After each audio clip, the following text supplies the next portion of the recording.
नमस्कार, vision IAS के news today के इस अंक में आप सभी का स्वागत है। इस अंक में हम आपके लिए लेकर आए हैं यूपीएससी परीक्षा की दृष्टि से महत्वपूर्ण कुछ अहम खबरें। इस अंक के साथ मैं हूं दिव्या तोमर।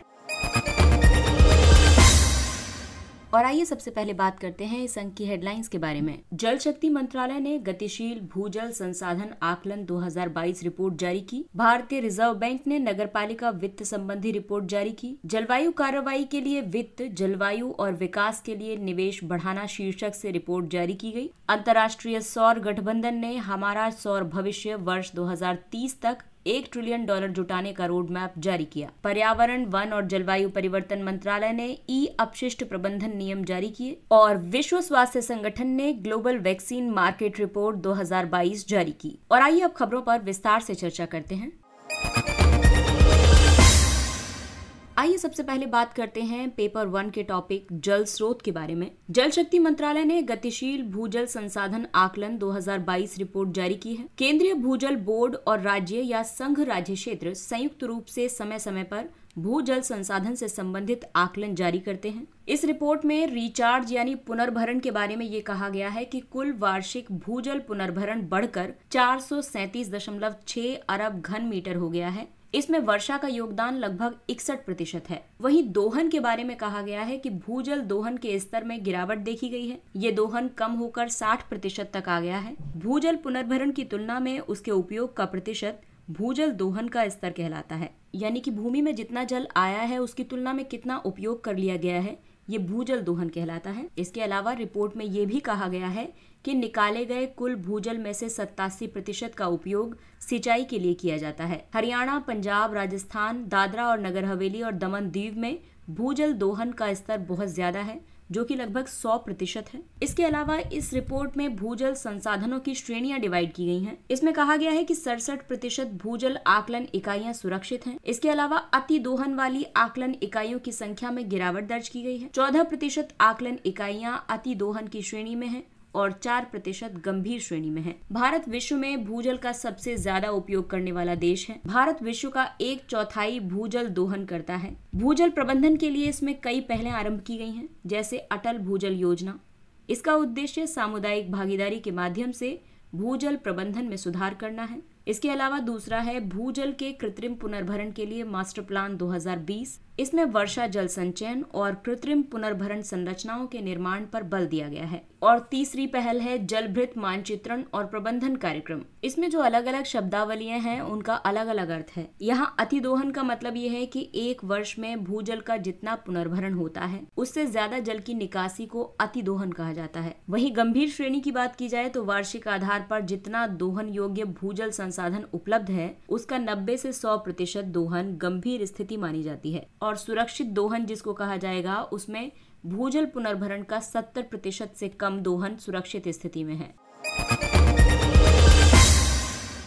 अगली खबर आरबीआई की एक महत्वपूर्ण रिपोर्ट से संबंधित है। आरबीआई ने नगरपालिका वित्त संबंधी रिपोर्ट जारी की है। इस रिपोर्ट में देश के सभी राज्यों के 201 नगर निगमों के बजट डेटा का संकलन और विश्लेषण किया गया है। इसके अलावा इसमें नगर निगमों के वित्त पोषण के वैकल्पिक स्रोतों की संभावनाओं पर भी चर्चा की गई है। इस रिपोर्ट में ये कहा गया है कि नगर पालिकाओं के वित्तीय स्रोतों में संपत्ति कर संग्रह और ऊपरी स्तर की सरकारों से करों और अनुदानों के अंतरण का हिस्सा सबसे ज्यादा है और यही नगर पालिकाओं की वित्तीय स्वायत्तता कम होने का एक बड़ा कारण है। स्थापना व्यय, प्रशासनिक लागत और ब्याज तथा वित्त शुल्क के रूप में नगर पालिकाओं का प्रतिबद्ध व्यय बढ़ रहा है, लेकिन पूंजीगत व्यय अभी भी कम है। नगर पालिकाओं के वित्तीय स्रोतों में कर राजस्व, गैर कर राजस्व और अंतरण शामिल है। वर्ष 2017-18 में इन स्रोतों का हिस्सा सकल घरेलू उत्पाद का 0.61% होने का अनुमान था। नगर पालिकाओं की कुल राजस्व प्राप्तियों में गैर कर राजस्व का योगदान 30% है। नगर पालिका वित्त के कुल संग्रह में संपत्ति कर का हिस्सा 50% है। इस संबंध में जो मुख्य सिफारिशें की गई हैं उसमें कहा गया है कि पूल्ड फाइनेंसिंग मैकेनिज्म का निर्माण किया जाना चाहिए। इसमें पूल्ड राजस्व स्रोतों के माध्यम से वित्त पोषण शामिल है। और अब आपके जहन में ये सवाल आ रहा होगा कि ये पूल्ड फंड्स क्या होते हैं। तो बेसिकली ये निवेश के उद्देश्य से अलग अलग निवेशकों से संचित की गई निधि होती है। इसके अलावा इस रिपोर्ट में ये भी सिफारिश की गई है कि एक क्रेडिट प्रणाली विकसित की जानी चाहिए।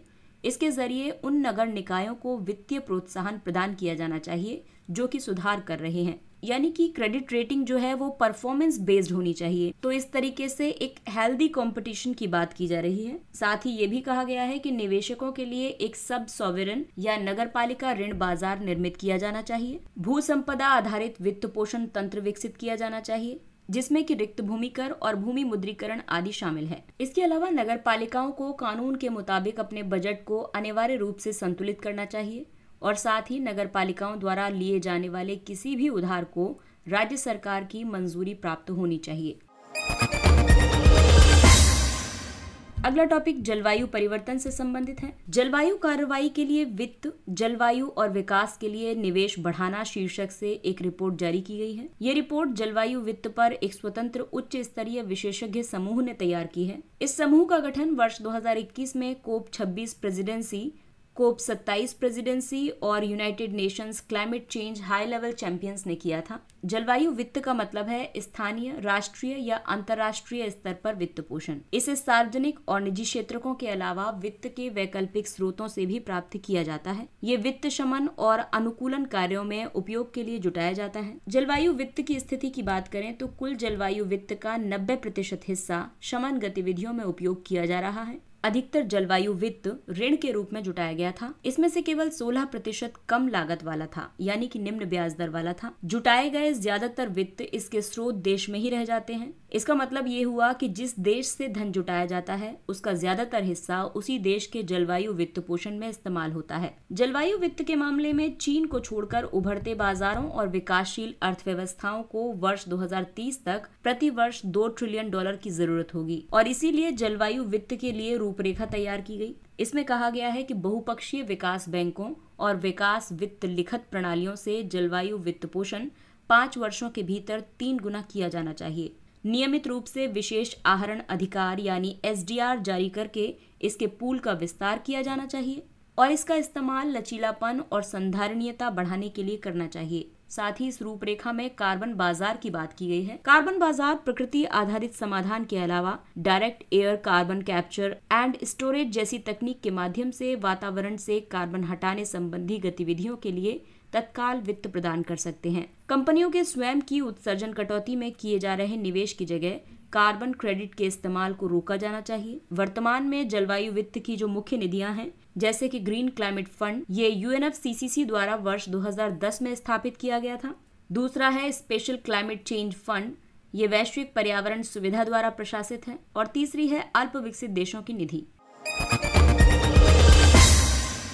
अंतर्राष्ट्रीय सौर गठबंधन ने हमारा सौर भविष्य वर्ष 2030 तक $1 ट्रिलियन जुटाने का रोड मैप जारी किया। ये road map world resource institute और ब्लूमबर्ग फिलैंथ्रोपीज की साझेदारी में कोप 27 में जारी किया गया है। ये सरकारों, विकास वित्त संस्थानों और अन्य अभिकर्ताओं द्वारा प्राथमिकता वाली कार्रवाइयों की रूपरेखा तैयार करता है। इसका उद्देश्य सौर ऊर्जा में निवेश को बढ़ाने में तेजी लाना है। दरअसल सौर ऊर्जा में निवेश की जरूरत इसलिए भी है क्योंकि पेरिस जलवायु लक्ष्यों और सतत विकास लक्ष्यों को प्राप्त करने के लिए सौर ऊर्जा समाधानों में औसत वार्षिक निवेश को वर्ष 2021 से वर्ष 2030 तक दोगुना करने की जरूरत है। सौर ऊर्जा और बैटरी ऊर्जा भंडारण की घटती लागत की वजह से सौर प्रौद्योगिकियां जीवाश्म ईंधन के साथ लागत प्रतिस्पर्धी हो गई हैं। ये जो रोड मैप आपको बताया गया है ये 4 सौर ऊर्जा बाजार खंडों से संबंधित है और इन खंड की हम बारी बारी से चर्चा करेंगे। इसमें सबसे पहले बात करेंगे ऑफ ग्रिड और विकेंद्रीकृत सौर ऊर्जा खंड की। इसके तहत समाधानों में ये कहा गया है कि प्रशुल्क नीतियां बनाई जानी चाहिए, सौर ऊर्जा को वित्तीय प्रोत्साहन दिया जाना चाहिए और आयात प्रतिबंधों को हटाया जाना चाहिए। परियोजना को मिनी ग्रिड परियोजना के साथ संरेखित करना चाहिए। इसके अलावा यूटिलिटी स्केल और ग्रिड कनेक्टेड सौर ऊर्जा सेगमेंट की बात करें तो इसके लिए समाधान है कि सौर ऊर्जा के लिए उपयुक्त विनियामक ढांचा तैयार किया जाना चाहिए। तीसरा सेगमेंट है ऊर्जा भंडारण और ग्रिड लोडशील अवसंरचना का। इसके लिए समाधान ये दिया गया है कि सौर ऊर्जा भंडारण संसाधनों के लिए नवीकरणीय ऊर्जा क्षेत्र विकसित करने चाहिए। परिवर्तनशील सौर फोटोवोल्टिक का ग्रिड इंटीग्रेशन किया जाना चाहिए। ग्रिड प्रबंधन को आर्थिक रूप से किफायती बनाने के लिए क्षेत्रीय पावर पूल्स के बीच सहयोग बढ़ाना चाहिए। दरअसल पावर पूलिंग की बात करें तो ये 2 या 2 से अधिक उपयोगिताओं के बीच विद्युत के परस्पर विनिमय के लिए एक तंत्र है जो कि विद्युत प्रदान या उत्पन्न करती है। और चौथा सेगमेंट है आधुनिक सौर और भंडारण प्रौद्योगिकियां।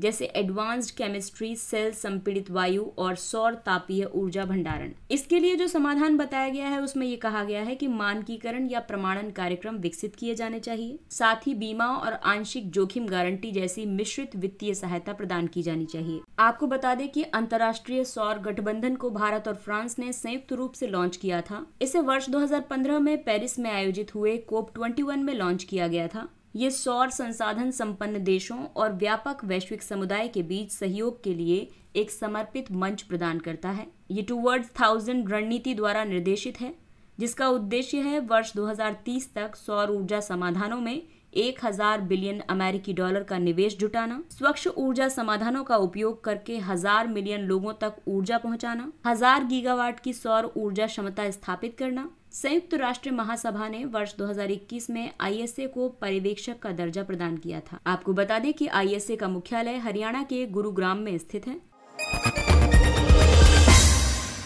अगली खबर ई अपशिष्ट से संबंधित है। पर्यावरण, वन और जलवायु परिवर्तन मंत्रालय ने ई अपशिष्ट प्रबंधन नियम जारी किए हैं। सरकार ने ई अपशिष्ट प्रबंधन नियम 2022 अधिसूचित किए हैं। ये नियम 1 अप्रैल 2023 से लागू होंगे। ये नियम ई अपशिष्ट के विनिर्माण, बिक्री, हस्तांतरण, खरीद, नवीनीकरण आदि में शामिल प्रत्येक विनिर्माता, विघटन करने वालों और पुनर्चक्रण करने वालों पर लागू होंगे। ये नियम पर्यावरण संरक्षण अधिनियम 1986 के तहत अधिसूचित किए गए हैं। नए नियमों के मुख्य प्रावधानों के तहत ई अपशिष्ट श्रेणी के अंतर्गत आने वाली वस्तुओं की संख्या को 21 से बढ़ाकर 106 कर दिया गया है। विनिर्माता, उत्पादक और नवीनीकरण या पुनर्चक्रण करने वालों के लिए विस्तारित उत्पादक उत्तरदायित्व फ्रेमवर्क के तहत पंजीकरण कराना अनिवार्य किया गया है। वे ई अपशिष्ट को अधिकतम 180 दिनों तक भंडारित रख सकते हैं। साथ ही उन्हें ई अपशिष्ट का एक रिकॉर्ड भी बनाकर रखना होगा। विनिर्माता ये सुनिश्चित करेंगे कि अंतिम उत्पाद पुनर्चक्रण योग्य हो। इसके अलावा अलग अलग विनिर्माताओं द्वारा बनाए गए घटक एक दूसरे के संगत हों। साथ ही नए नियमों में ये भी कहा गया है कि केवल उन्हीं नए उपकरणों के आयात या बाजार में रखने की अनुमति दी जाएगी जो प्रावधानों के अनुपालन के अनुसार हों। इसके अलावा विनिर्माण में सीसा, पारा, कैडमियम आदि जैसे खतरनाक पदार्थों के उपयोग को कम करना होगा। केंद्रीय प्रदूषण नियंत्रण बोर्ड खतरनाक पदार्थों के उपयोग को कम करने संबंधी नियम के अनुपालन की निगरानी और सत्यापन करेगा। आपको बता दें कि ई अपशिष्ट से मतलब ऐसे विद्युत और इलेक्ट्रॉनिक उपकरणों से है जिन्हें पूरी तरह या आंशिक रूप से अपशिष्ट के रूप में फेंक दिया जाता है। इनमें विनिर्माण, नवीनीकरण और मरम्मत प्रक्रियाओं में इस्तेमाल से बाहर कर दिए गए सभी उपकरण शामिल हैं। चीन और संयुक्त राज्य अमेरिका के बाद भारत ई अपशिष्ट का तीसरा सबसे बड़ा उत्पादक है। भारत में ई अपशिष्ट प्रबंधन की चुनौतियों के बारे में कहा गया है